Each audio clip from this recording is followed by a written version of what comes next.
welcome. Please take your seats. Very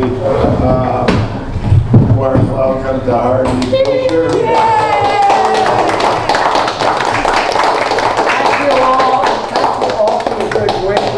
It's good to be back here to see you. And on the subject of health, there's a card going around. Those of you who know the brand. She's sitting over there. Chris, Those of you who know Christine Duran are invited to sign their Get Well card. it's artist for Harvard. Oh, the card is her heart. But now we can say it for the next person. No, it's still I'm sorry for blowing the surprise on that one.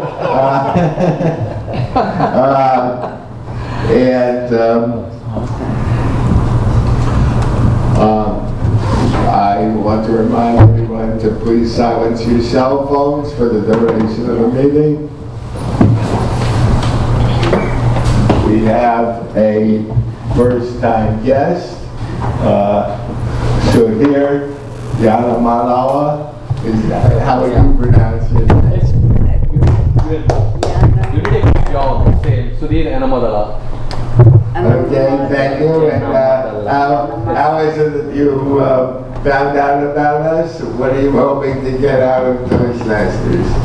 So I want to improve my speaking skills. I usually tumble when I'm speaking, like initially I did here. So I just want to improve my speaking skills and communication skills as well. You've come to the right place. Thank you. Give them a warm welcome.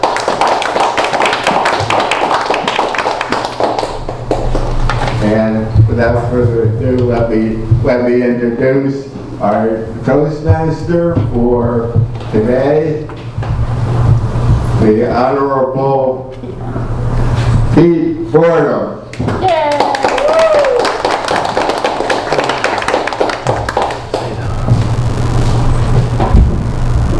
Thank you, Peter. So the theme for today is family history. And what I want to do is tell you a little bit about my grandfather, Alvin Olshansky. Alvin Olshansky was born in Russia in the late 1800s. And when he was a teenager, he was drafted into the Russian army by the Tsar. And if you were a Jewish person in Russia at the time, that was not a good thing, because Jews were cannon fodder. The Tsar wanted the Jews to fight, and he wanted them to die. So he put them on the front line so they would do both. And my great-grandparents did not want that for my grandfather, so they sent him out of the country to the United States. So he arrived at Ellis Island. And most Jews at the time, this is like 1915, 1916 during World War I, most Jews at the time would go to New York, they'd go to Philadelphia, big city, they'd go to Boston. Not my grandfather. He went to Cheyenne, Wyoming, a small city north of Denver, very rural, lots of cows, lots of horses, very small place. There were a few Jewish families there, but not many. So he was very poor, but he met my grandmother, Beatrice, or B, and they got married, and they lived in a small row house right across from the Air Force Base. And he started a business, a scrap metal yard. Think crushed cars and that sort of thing. Any kind of metal, they would process it and deal with it and sell it. And he used to zoom, he was a fast walker. And he would zoom around the scrap metal yard really fast to do what he needed to do. But what he would do is he would hand me over to his foreman, Sal. Think of me at 5, okay? He would hand me over to his foreman, Sal, and Sal would put me on his shoulders, and he'd walk around doing everything he needed to do, talking to all the men, and they were all men, about what they needed to do and getting them to do their jobs. And my grandmother, they worked together. She was in the trailer. She was doing the books. So I used to have a tremendous time visiting when I was a little kid. Cheyenne was known for the rodeo, Cheyenne Frontier Days, which still exists. So I used to go to Cheyenne Frontier Days to the rodeo. And I would go to see them at the scrap metal yard. and have just a terrific time. And my grandfather always had a smile on his face, and he used to call me Peter Boy.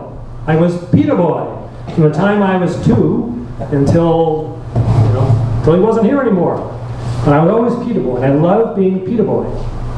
And I loved it, but I never really understood it until I became a grandfather myself. That kind of love there is between a grandfather and a grandson.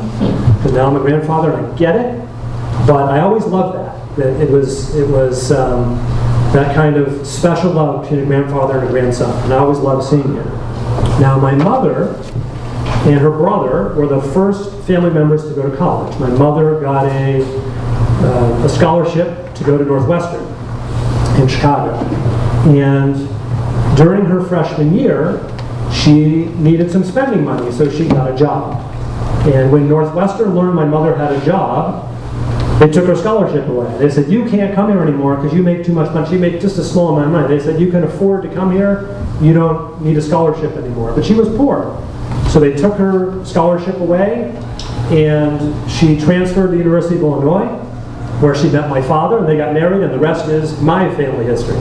So I'll stop there. Very nice.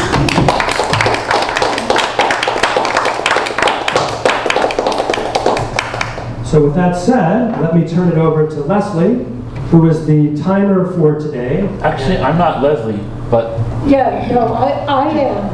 She was going to be the timer. Do you want to be the timer, Brendan? yeah. Okay, so I'm sorry, I should have looked. Brendan, I'll turn it over to Brendan. It's all right Brendan's with the her. timer. Yeah. Why don't you tell us about what the timer does? So I'm Leslie Brendan O'Brien. I didn't know I had that many names, but so for example, the Toastmaster got the minimum time of 2 minutes and 30 seconds for 30 seconds, and 3 minutes for 30 more seconds, and 3.5 minutes for, if he went 30 seconds, he would have gotten the stop sign, but he knew better than that. So, and if you have a speech for 5 to 7, it would be 5 minutes for 1 minute, 6 minutes for 1 minute, and 7 minutes for 30 seconds, and then the stop sign.